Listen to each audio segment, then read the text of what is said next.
of the woman who had 5 failed marriages and finally gave up on it and was just living with a man without probably ever going to marry again. And then many more believed because of the things that he said to them in those 2 days. Let me tell you a couple of things. And let me start with this. You cannot lose your worth and value to Jesus Christ because of bad life choices you have made. Now, I realize that there are some Levites here. I understand that. Some of you were raised with a spiritual silver spoon in your mouth. Your mother and daddy were so holy and righteous, you had no choice but to be holy and righteous. You are a member of the tribe of Levi. I know that. You should have been the high priest, and fate just had a different way of making you not a gentleman's wife or a great woman's husband, or you would have been the high priest. I got it.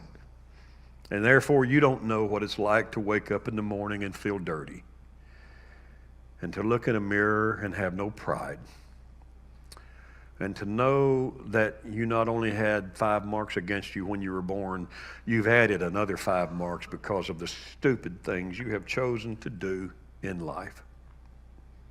You married badly. You didn't get the education that you should have gotten. You quit a good job because you were mad, and no other good job came along. And you can look back today and probably come up with 25 mistakes you've made, and you have no pat on the back, for no attaboys for you. But some of you, you don't. And the point that this story and Christ's attention to Samaritans is trying to make is that it doesn't matter to him if you were born with pedigree or not. It doesn't matter who you are. It doesn't matter where you came from. It doesn't matter what your parents were like. And it doesn't matter how many stupid choices you've made in life. If you ever cross paths with Jesus, he will sit at the well and wait for you. And he will have no judgment for you. 0 because of your bad choices. He will not condemn you and criticize you. He won't mock you. He won't cross the street and go to the other side and hope you don't try to bother him and yell out for him. He will wait for you to come. And when you come, he will let you know tenderly that you don't have anything to worry about hiding. You don't have to be coy. I don't have a husband. She was so coy because she thought it would matter, and she knew it would. A good man, a righteous man, a Jewish man. When that man says, go get your husband, bring him back, I'd like to meet him, she's not fixing to say, I'm shacking up with a dude. No, let's just stop it. I don't have a husband. But just so she would know that he knew, and that he had no condemnation, he will say, thou sayest well, I have no husband. In fact, you've had 5. The one you're with now, you're not married to him. Go get him. Bring him back. How bad have you messed up in life? You know how many times you've sat back and thought, oh, he wouldn't do anything for me. He wouldn't use me because I screwed up bad. You see, this is the point of my title.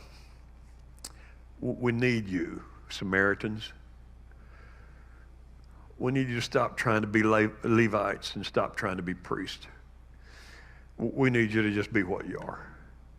You messed up. It's all right. Some of you, we know you screwed up, all right? It was so obvious. It was in front of all of us. We had to go get you out of jail. All right, we know. Some of you. Some of you still trying to hide it. You would never, ever, ever want anybody to know. Oh, my God, I hope they never find out if they do. I'm one of those. I don't want you to know what all I've done bad. Oh, no. I'd rather you think I'm a Levite. But God knows. And once in a while, when I'm sitting at the well, God comes by and he says, you know, I know. And I'm like, yeah, I know. I know. And if he can just hear what he's saying through these verses, God is saying, you know, you still have worth and value to me. You know you're still special. You know I can use you to do anything. Did you know that just with you by yourself, I could reach a whole village? There will be people begging me to stay with them, and I will, just because you told somebody about our encounter. Ah, and there comes a magical word. She told somebody about their encounter. That's what the world needs today.